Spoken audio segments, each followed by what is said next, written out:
Yo, what is up everybody? It's your man Global Wanderer TV back with another video. And let me tell you, this one is going to blow your mind because we're about to dive headfirst into one of the most incredible, most unique cities on the planet.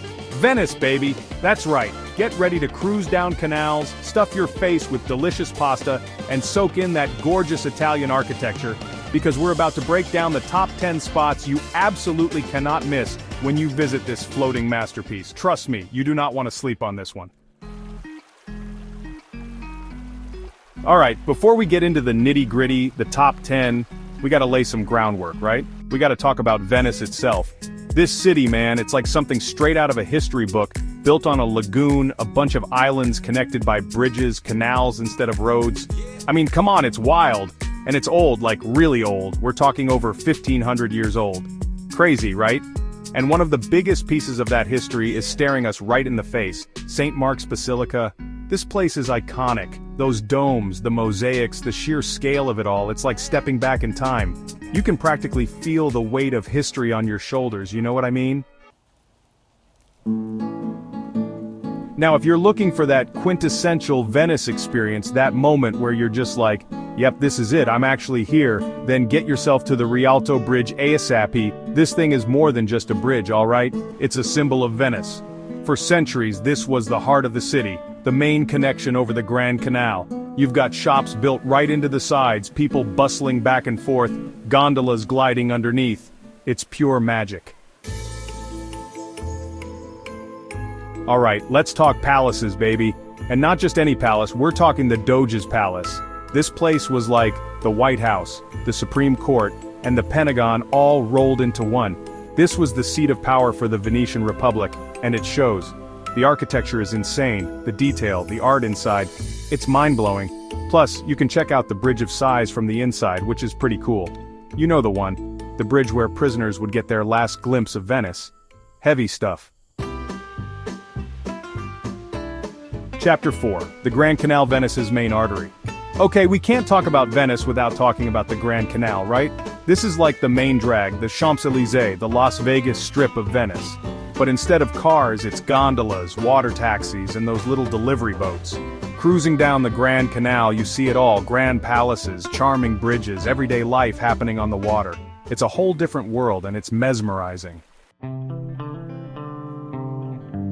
Chapter 5, Bridge of Sighs, Romance or Regret. This is one of those spots that's just made for Instagram, you know what I'm saying? The Bridge of Sighs, connecting the Doge's Palace to the prisons. It's beautiful. Don't get me wrong, but it's got this whole bittersweet vibe. Legend has it that prisoners would sigh as they crossed, catching their last glimpse of freedom. But hey, maybe you'll have a more romantic experience. Let me know which of these spots you're most hyped to visit in the comments below. Chapter 6, Murano Island, where glassblowing is an art form. Now, if you're looking for a little break from the hustle and bustle of central Venice, hop on a Vaporetto and head over to Murano Island. This place is famous for one thing, glassblowing. For centuries, Murano has been the spot for handcrafted glass. You can watch artisans work their magic, pick up some stunning souvenirs. Chapter 7, Burano Island, a rainbow on the water. Speaking of islands, you gotta check out Burano. This place is like if a box of crayons exploded all over a Venetian village. Seriously, the houses are painted in all these vibrant colors, it's unreal. Legend has it that fishermen painted their houses bright colors so they could find their way back in the fog. True or not, it's a photographer's dream. Now, if you're an art lover, you can't miss the Peggy Guggenheim collection. It's housed in this beautiful palazzo overlooking the Grand Canal, and it's packed with modern masterpieces. We're talking Picasso, Dali, Magritte, the whole gang's here. Pro tip, go early to beat the crowds and snag that perfect photo op. Alright, for all you culture vultures out there, Teatro La Fenice is a must-visit. This opera house has seen it all, man. Fires, floods, you name it. But every time it rises from the ashes, more beautiful than ever. Catching a show here is an experience you won't forget, but even just taking a tour is worth it. The architecture, the history, it's all there. And finally, we come full circle back to where it all began, St. Mark's Square. This is the heart and soul of Venice, the place to be, day or night.